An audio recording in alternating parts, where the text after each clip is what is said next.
Bienvenidos y bienvenidas a nuestra presentación en la materia de sistemas operativos. Somos el equipo 9, conformado por Alexis Vaya, su servidor, Eduardo Robledo, Buenas tardes. Roberto Toledo, Buenas tardes. y nosotros vamos a hablarles acerca de los aspectos de seguridad inalámbrica. Un tema bastante interesante, ya que muy pocas personas se ponen a pensar de qué forma nos pueden invadir por medio de la red, robarse nuestros datos, saber qué estamos haciendo, porque no es algo que se pregunten todos los días, ¿o sí? Y pues primero vamos a iniciar una pequeña introducción, la cual nos la va a dar nuestro compañero Roberto. Debido a que las tecnologías inalámbricas, por su gran movilidad que éstas aportan, se han convertido pues, en un sector de acelerado crecimiento en las comunicaciones, por lo que su uso para la creación de redes se ha convertido en una herramienta muy primordial para el sector de las comunicaciones. Por ello mismo, la propia movilidad que tenemos ha hecho necesaria la evolución de las redes cableadas a las inalámbricas. Estas redes inalámbricas también en los últimos años han tenido pues un gran auge, por lo que necesitan mecanismos de seguridad. Y es que es prácticamente imposible a día de hoy estar sin comunicación, ¿no? Se nos va un poco la luz o perdemos la conexión con alguien y se complican las cosas. Sí, exacto, es muy Ah, complicado. No estar sin luz, sin internet, cuando se nos va el internet y no tenemos datos, es un día horrible. Pero pues el siguiente aspecto a ver sería los contextos y antecedentes sobre cómo los inicios de estas redes inalámbricas, que mi compañero Toledo seguirá compartiéndonos. Bueno, ahora vamos a tener unos cuantos antecedentes en cuanto a las tecnologías inalámbricas. Un primer antecedente sería el invento de Graham Bell y Sumner Tainter, quienes crearon el primer aparato de comunicación sin cables, el fotófono. Este permite la transmisión del sonido por medio de la emisión de luz, pero no tuvo mucho éxito debido a que en aquel entonces todavía no se distribuía la electricidad. Posteriormente, en 1888, el físico Rudolf Hertz realizó la primera transmisión sin cables con ondas electromagnéticas mediante un oscilador que usó como emisor y un resonador que hacía el papel de receptor. Posteriormente, 6 años después, las ondas de radio ya eran un medio de comunicación. En 1899, Guillermo Marconi consiguió establecer comunicaciones inalámbricas a través del canal de la Mancha entre Dover y Wilmerux. Y ya para 1907 se transmitían los primeros mensajes completos a través del Atlántico. Y durante la Segunda Guerra Mundial se produjeron muy importantes avances en el campo de las tecnologías inalámbricas. Por ejemplo, recordemos, si es que no estoy incorrecto, mis compañeros me ayudarán, pues durante la Segunda Guerra Mundial un papel muy importante eh, fue la intercepción de estas ondas de radio con los mensajes de los nazis precisamente. Y pues ya todos conocemos un poquito de el trabajo de Alan Turing, que fue la desencriptación de estos mensajes que se interceptaban. Ya desde ese entonces era posible la intercepción de datos que se enviaban de forma inalámbrica. Sí, así es. Estuvo muy de auge la tecnología inalámbrica en la Segunda Guerra Mundial. claro, y digo, ahorita lo vemos como algo muy común, pero no sé, en esos tiempos debió ser un cambio brutal, ¿no? El hecho de pensar en que se envían ciertas frecuencias con información sin necesidad de un medio físico, por así decirlo, sino por el aire se transmitían esas señales y se podían comunicar algo, incluso encriptarlas, como dice mi compañero, para los mensajes nazis. Y pues hablando de transmisión de datos, el siguiente punto dentro de esta exposición es el funcionamiento. ¿Cómo es que estos datos se transmiten? Bueno, ahora antes de pasar al funcionamiento, voy a explicar esta última diapositiva. Eh, no fue hasta 1971 cuando un grupo de investigadores, bajo la dirección de Norman Abramson en la Universidad de Hawái, crearon el primer sistema de conmutación de paquetes mediante una red de comunicación por radio. Dicha red se llamó Aloha. Esta es la primera red de área local inalámbrica, o las muy conocidas WLAN. Esta estaba formada por 7 computadoras situadas en diferentes islas que se podían comunicar con un ordenador central, el cual pedían para realizar cálculos. Posteriormente, un año más tarde, esta área local inalámbrica se logró conectar a ARPANET, el que tal vez muchos no sepan, el predecesor de Internet. Bueno, ahora vamos a pasar, ahora sí, al funcionamiento. Esta tecnología inalámbrica pues funciona básicamente por el medio de ondas electromagnéticas. Estas viajan en el aire a la velocidad de la luz para crear o inducir una señal eléctrica en una antena. Si podemos controlar esta onda, entonces podemos usarla para comunicarnos o para transmitir información de un lugar a otro sin necesidad de cables. Para entender esta tecnología inalámbrica, pues es necesario primero entender las ondas.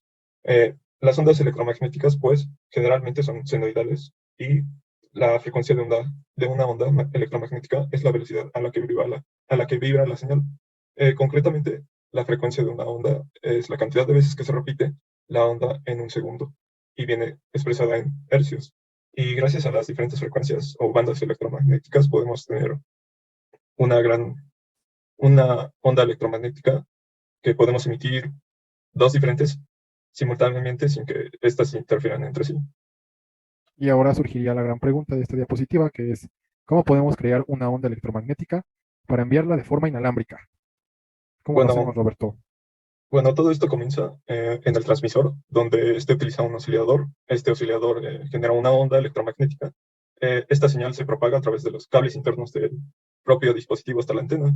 Y como la antena es un conductor, pues la corriente eléctrica va hacia el final de la antena. Esta antena luego irradia o envía la corriente eléctrica como una onda electromagnética. Aquí es donde comienza la conexión tal cual inalámbrica, es decir, la antena la convierte la corriente eléctrica en ondas. En el transmisor las señales eléctricas salen para crear estas ondas. Eh, estas ondas pueden reflejarse en los edificios, difractar en los bordes o dispersarse en objetos pequeños y aún así pueden llegar al receptor. En su camino, las ondas sufren diferentes atenuaciones y retrasos, pero ya en el receptor las ondas electromagnéticas crean o inducen pequeñas señales eléctricas en la antena que son captadas por un circuito eléctrico. Y la señal suele ser muy pequeña, por lo que necesita ser amplificada antes de ser procesada y posteriormente ya, ahora sí, procesarla y hacer uso de ella. ¿Y de qué forma se clasifican los tipos de redes inalámbricas? Existe una clasificación. Estas generalmente pueden dividirse en la transmisión de radiofrecuencias. Estas se utilizan en la comunicación inalámbrica debido a su propiedad para penetrar objetos y viajar largas distancias.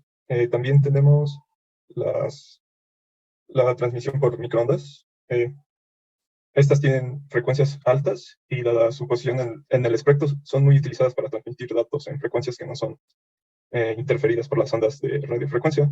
Estas son muy utilizadas para la comunicación de larga distancia, ya que son relativamente menos costosas y sus usos típicos son, por ejemplo, en el horno de microondas, las comunicaciones de programas informativos, como las noticias, la radiodifusión. Eh, Otro muy conocido es el Wi-Fi. Este es un mecanismo de conexión de dispositivos electrónicos de forma inalámbrica. Los dispositivos habilitados con Wi-Fi, como los ordenadores, las consolas de videojuegos, los celulares, los reproductores de audio y video pueden conectarse a Internet a través de puntos de este tipo. Eh, Estos pueden cubrir grandes áreas con múltiples puntos de acceso. Eh, Posteriormente, tenemos también la tecnología LiFi. Esta transmite a distancia información de la red de Internet a través de las ondas de luz, lo que lo hace algo interesante, ya que utilizando una lámpara emisora de LED, pueden conseguir conectarse a Internet. Posteriormente tenemos la tecnología Bluetooth, también muy conocida. Esta es una especificación industrial para redes inalámbricas de área personal, que posibilita la transmisión de voz y datos entre diferentes dispositivos mediante un enlace por radiofrecuencia. Principalmente los objetivos que pretende conseguir esta norma son facilitar las comunicaciones entre equipos móviles, eliminar los cables y conectores entre estos, ofrecer la posibilidad de crear pequeñas redes inalámbricas y facilitar la sincronización de datos entre equipos personales. Los dispositivos que con mayor frecuencia utilizan esta tecnología pertenecen a los sectores de informática y telecomunicaciones, como los teléfonos celulares, computadoras, ordenadores, impresoras, cámaras digitales. También tenemos la tecnología de infrarrojos, una tecnología ya algo poco utilizada. Estas redes por infrarrojo nos permiten la comunicación entre nodos usando una serie de LEDs infrarrojos para ello. Se trata de emisores receptores de las ondas infrarrojas entre ambos dispositivos. Cada dispositivo necesita al otro para realizar la comunicación, por ello es escasa su utilización a gran escala. Su principal desventaja, a diferencia de otros medios, inalámbricos es que está definido por el estándar IRDA, y posteriormente tenemos por ejemplo el último tipo de tecnología inalámbrica, que será SIGMI. Esta es una especificación de conjunto de protocolos de comunicación de alto nivel que se utilizan para crear redes de área personal construido a partir de pequeñas de baja potencia. eh, Aunque sea de baja potencia, los dispositivos pueden transmitir datos a través de largas distancias mediante el paso de datos a través de dispositivos intermedios para llegar a los más distantes, por lo que se crea una malla, una red en malla, o es decir, una red sin control centralizado o transmisor de alta potencia. Eh, Todo esto es capaz de llevar a todos los dispositivos a la información a través de esta red. Por ello, la naturaleza descentralizada de estas redes inalámbricas lo hacen adecuado para aplicaciones en las que un nodo central no puede confiar en ellas. Y esas serían, en mayoría, un conjunto de este tipo de clasificaciones. Bueno, ahora pasando hacia el ámbito de las computadoras, pues, ¿qué nos puedes decir, Eduardo, acerca de los periféricos de comunicación? Bueno, pues como nos acabas de explicar, pues existen varios tipos de comunicación inalámbrica. Sin embargo, en este momento nos vamos a concentrar en la más importante hoy en día, que sería el Wi-Fi. Nuestras computadoras personales tendrían dos tipos de comunicación, que es el mencionado Wi-Fi y el Bluetooth. Y pues si contamos, por ejemplo, con una computadora ya algo vieja, algo antigua, o bien no va a poder conectarse a Internet, o tal vez no soporte las velocidades y las bandas más actuales como lo es la 5G. Es por ello que, como hemos visto durante el curso, existen estos dispositivos de entrada y salida. Entre los dispositivos de entrada y salida para la comunicación inalámbrica están los siguientes: las tarjetas de red, los concentradores de red, los hubs, conmutadores de red, dispositivos Bluetooth, nodos infrarrojos y los fax. Estos dispositivos nos permiten establecer una transmisión de datos a distancia entre dos o más computadoras. Por ejemplo, aquí tenemos algunos ejemplos, perdón, tenemos unos ejemplos de dispositivos de entrada, de salida, y pues entre ellos, que son tanto de entrada y salida, está el módem. El módem es uno de los más importantes hoy en día en conjunto con el router. Aquí, por ejemplo, los tenemos, este es un módem, este es un router, y como sabemos, pues se parecen bastante, pero tienen una ligera diferencia. La diferencia reside en que, pues el módem nos provee de los servicios de nuestra distribuidora. Digamos que lleva el servicio de Internet desde la distribuidora hasta nuestro hogar. Y el router, o también el routador, comparte la señal de Internet con los dispositivos de nuestra residencia a través del Wi-Fi o bien desde el cable Ethernet. Bueno, Eduardo, y ahora, ¿es igual la transmisión de archivos mediante Windows o mediante Linux, o existen diferencias? Pues sí existen diferencias. Por ejemplo, para la comunicación y compartición de archivos por red o de forma inalámbrica, en el caso del sistema operativo Windows, existe este protocolo llamado Server Message Block o SMB, que es un protocolo de red que gobierna el acceso a archivos y directorios completos, así como a otros recursos para compartir archivos entre nodos de una red de computadoras que usan el sistema operativo de Microsoft Windows. Estos otros recursos de red pueden ser impresoras, los enrutadores. Lo siguiente pues sería hablar de la seguridad inalámbrica y las redes inalámbricas. Cómo es que nuestras computadoras, una vez que tienen estos dispositivos de entrada y salida que les permiten conectarse al Wi-Fi, pues cómo es que se lleva a cabo esta conexión con el Wi-Fi, puesto que pues si no existen protocolos de seguridad, los datos que estemos enviando o las conexiones que hagamos serían vulnerables. Pues en un inicio, eh, bueno, sí, comenzamos con el protocolo WPA, Wi-Fi Protect Access, que comparte similitudes con WEP, que es uno anterior, pero ofrece mejoras en cómo se manejan las claves de seguridad y cómo se autoriza a los usuarios esta conexión. Sin embargo, también tenía muchas vulnerabilidades que se encontraron de forma bastante rápida. El siguiente fue WPA2, que pues por su nombre podemos darnos cuenta que como tal no es un protocolo distinto, sino más bien es un complemento de WPA que surgió para solucionar las vulnerabilidades de WPA y se basa en mecanismos de red de seguridad robusta o RSN. Y el más actual, que este sí sustituyó a WPA2, es WPA3, que es el más seguro y el más utilizado en la actualidad. Es un complemento de WPA que, como ya comenté, sustituye al WPA2 e integró nuevas funciones para el uso personal y empresarial.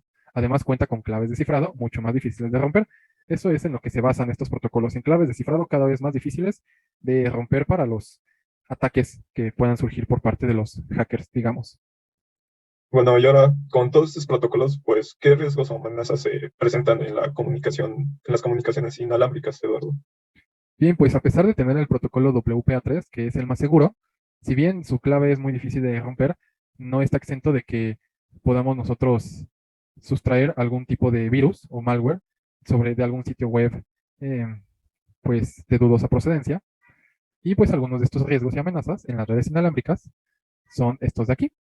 Por ejemplo, los gusanos. Pues un gusano es un proceso que utiliza un mecanismo de reproducción para afectar el rendimiento del sistema. Este gusano crea copias de sí mismo y además es capaz de transferirse mediante la misma red. El siguiente es un escaneo de puertos. El escaneo de puertos no es un ataque, sino más bien un método para que los piratas informáticos detecten las vulnerabilidades del sistema, las cuales pueden ser atacadas. La denegación de servicios se trata de incapacitar la estructura de la infraestructura de la red a través de peticiones de servicio masivas. Entonces, dado estas peticiones de servicio, este ataque se da más a servidores, que pues es mandar una serie masiva de peticiones al servidor, que sean tantas, que no sea capaz de atender cada una. Mientras más potente sea el servidor, pues más peticiones se van a necesitar para tirarlo y dejarlo fuera de línea. El siguiente es man in the middle. Se basa en un ataque de que pueda situarse entre el emisor y el receptor, suplantando una de las partes y haciendo creer a la otra que está hablando con el legítimo destinatario de comunicación, o incluso suplantando al punto de acceso. El siguiente es eavesdropping, que se trata de capturar el tráfico de red no autorizado realizado a través de alguna herramienta. De eavesdropping, pero sí, uno de los que más he escuchado es acerca del gusano. Man in the Middle también me parece interesante, sin embargo el gusano me gusta más ya que es muy autómata, dado que Sí, como veremos, puede llegar a tener un comportamiento bastante complejo, ¿no? El gusano, sí, claro, su forma de accionar y la forma en la que infecta a otros lo hace tan peligroso porque a veces es indetectable, ¿no? Puede que, no sé, el spoofing también sea difícil de detectar, pero difícilmente daña el equipo. Más bien se usa para espiar, ¿no? Pero los gusanos sí pueden robar este contenido o corromperlo. claro, sí, el gusano, como veremos, es capaz de reproducirse de forma automática sin necesidad de que el atacante esté detrás de él y es capaz también de transmitirse entre dispositivos de forma automática. Y bueno, pues un malware que se transmite a través de dispositivos que se encuentran conectados a la misma red es el ya mencionado gusano, el cual se propaga rápidamente por las redes locales o por internet de forma automática, sin necesidad que el atacante, creador del gusano, esté controlándolo. Y pues el ataque más famoso utilizando gusanos es de ransomware, que surgió en 2017 y se llama WannaCry. Este creo que lo recordamos al menos la mayoría, que estamos un poquito familiarizados a este tema de pues, el software, ¿no? ¿Y cómo comenzó? Pues a partir de una PC que tuvo este virus, ya sea que lo descargó o algo así, pues el gusano fue capaz de reproducirse y esparcirse. Recordemos que les comenté sobre el protocolo de comunicación SMV. Aquí tiene el V1 porque es una versión posterior, pero recordemos el protocolo de comunicación entre dispositivos con sistema operativo Windows SMV. Bueno, pues resulta que a partir de este protocolo de comunicación y de la vulnerabilidad con la que contaba en ese entonces el sistema operativo Windows, la cual es conocida como MS17010, y además utilizando el código Eternal Blue. No sé si ustedes, compañeros, hayan escuchado este Eternal Blue o en qué consiste. No, no lo he escuchado aún. ¿Qué Sí, nos no. podrías decir? Haznos el favor de iluminarnos, compañero. Bueno, pues resulta que el sistema operativo Windows tenía una gran vulnerabilidad en su sistema, el cual permitía que accedieran a él sin que el usuario se diera cuenta. Y curiosamente, la persona o la organización que se percató de esta vulnerabilidad fue la NSA de los Estados Unidos, una organización oficial de los Estados Unidos, la cual en lugar de notificar a Microsoft sobre esta vulnerabilidad que tenía su sistema operativo, decidió explotarla y creó el código Eternal Blue. Sin embargo, le salió el tiro por la culata, dado que los atacantes se dieron cuenta de este programa y fue robado. Entonces, una vez que fue robado este código Eternal Blue, lo aprovecharon para acceder a los sistemas operativos Windows sin que el usuario se diera cuenta. Entonces, el gusano infectaba una computadora inicial, se reproducía y a través de el protocolo de comunicación SMB, perdón, buscaba otros dispositivos conectados a la red, encontraba el más vulnerable de ellos y en cuanto lo encontraba, utilizaba el Eternal Blue para entrar en el sistema operativo Windows. Una vez que estaba dentro del sistema operativo Windows, hacía uso de una herramienta de puerta trasera llamada doble pulsar, que pues esta herramienta lo que hacía era que le permitía al programa de alguna manera entrar en modo kernel y utilizar las llamadas al sistema necesarias para que el sistema, para que el programa, el malware, de forma automática se ejecutara y se instalara. Entonces, como ven, solamente era necesario que una computadora fuera infectada. De ahí el gusano hacía todo lo demás. Se reproducía, se transfería y se instalaba en la computadora. Una vez instalado en la computadora, pues robaba todos los datos de la computadora, los encriptaba y a cambio pedía un rescate por $300 a una billetera de Bitcoin, los cuales son irrastreables. Entonces, este es un malware bastante potente, bastante peligroso, que a día de hoy se supone ya está controlado, pero nosotros en este momento no somos capaces de recrearlo. Es por ello que mi compañero Alexis, que es bastante capaz, recreó Man in the Middle en una distribución de Linux, Kali Linux, con un sistema, con un software especial. Entonces, ¿qué nos puedes decir de ello, Alexis? Pues como lo dices, utilicé, bueno, a mí siempre me ha parecido bastante interesante, no sé, muy impresionante lo vulnerables que somos a todo este tipo de ataques y lo fácil que también podemos implementarlo nosotros. Obviamente no para crear un WannaCry así de rápido, pero por ejemplo, lo que se va a hacer en este ejemplo, en esta aplicación, será meternos en la comunicación entre un computador y el router para recibir las peticiones que manda el ordenador infectado. Y es que con eso se puede hacer muchísimas cosas, tanto como un simple seguimiento, ver las imágenes que está viendo, o incluso redireccionarlo. Y eso también se puede usar mucho cuando, no sé, un hacker conoce ya un objetivo y no se lo lleva siguiendo hasta que se mete a un Starbucks. Ya ven que ahí comparten internet. Y esa es otra cosa, es muy poco recomendado que utilicemos redes públicas, porque supongamos que este atacante ya fijó su objetivo y inicia el rastreo del tráfico de datos que hay en esa red, ya que se encuentran conectados al Starbucks, a la red de Starbucks, y sabe que este pues hace un chequeo de sus cuentas todos los días en ese Starbucks y hace un man in the middle y con ello puede saber qué datos está metiendo hacia la red y sacarle no sé cuentas de banco o información así de sensible y de una forma muy sencilla. Pero obviamente pues eso implica un seguimiento y cosas más maliciosas. Así que aquí solo para ejemplificarlo, vamos a dañar, a infectar un computador y descubrir qué peticiones hace. Como bien dijo mi compañero, utilizamos Kali Linux y Ethercap. Kali Linux pues es una distribución de Linux basada en Debian que contiene Ethercap. Ethercap lo podemos descargar teniendo cualquier otra distribución, pero en Kali ya se encuentra bastante bien configurado. Vamos a realizar un DNS spoofing, que esto es por lo que comenté hace rato, detectar las solicitudes que manda. Primero hay que saber dos cosas: el IP del computador que vamos a infectar y la puerta de enlace. La puerta de enlace es básicamente la IP que tienen todos los routers, dependiendo del servicio. En este caso, tenemos un servicio Easy y podemos ver que ahí indica la puerta de enlace y la dirección IP. Posteriormente,